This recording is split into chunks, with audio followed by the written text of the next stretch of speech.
आज हम हरूफ तहज्जी को आवाज़ों के साथ पढ़ेंगे। जैसे इंग्लिश में हम फ़ोनिक्स रीड करते हैं, इसी तरह उर्दू में भी हरूफ तहज्जी की आवाज़ें होती हैं, जिसकी मदद से बच्चा जो है वो बहुत आसानी से पढ़ सकता है। तो हमने बच्चे को रट्टे तो नहीं लगवाने ना, हमने तो उसको लॉजिक बतानी है, आवाज़ों के साथ पढ़ना बताना है।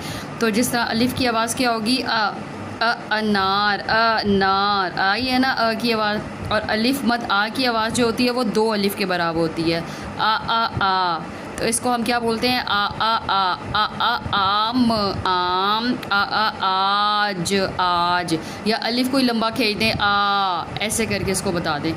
ये क्या है, बे के नीचे एक नुक्ता। बे की क्या साउंड होती है, ब से बंदर, बेबा बंदर भागो अंदर।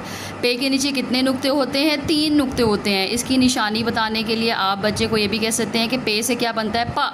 पे की क्या साउंड है, पा से क्या बनता है, पैर। आपके पैर नीचे होते हैं तो सेम इसी तरह उसके नुक्ते जो हैं वो नीचे होते हैं, पैर। या जब बच्चे से पूछें, अगर उसको नहीं आ रहा कि पे के नीचे कितने नुक्ते हैं, तो आप उससे फ़ौरन पूछें आपके पैर किधर हैं, तो वो नीचे देखेगा।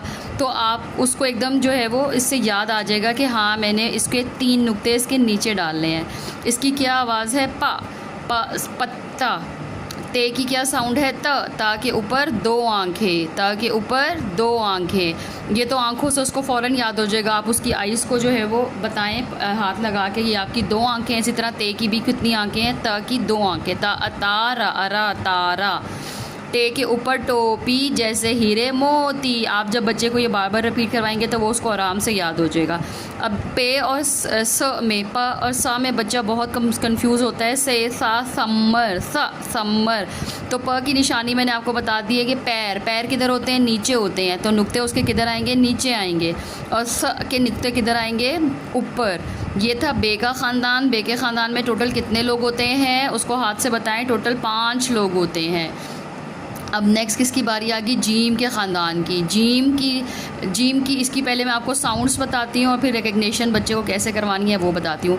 जीम की क्या साउंड है, ज, झटके से बोलना है, जाग, जाला। चे की क्या साउंड है, च, झटके से बोलना है, चूहा, चाबी। इसकी क्या साउंड है, ह, बस ह झटके से ख़त्म करनी है। खरबूजा। अच्छा, अब इसकी पहचान आपने कैसे बतानी है कि जीम का ख़ानदान को बहुत भूख लगी हुई थी, तो जीम ने अपनी रोटी कहाँ रख ली, पेट में। उसने कितनी रोटी खाई है, उसने तो 1 रोटी खाई है। तो जीम के पेट में कितने नुक्ते आएंगे, 1 नुक्ता आएगा। अब चे की बारी आई है। चे ने बहुत भूख लगी हुई थी, सबसे ज़्यादा किसको भूख लगी हुई है, चे को। चे ने कितनी रोटियाँ खाई हैं, 3 रोटियाँ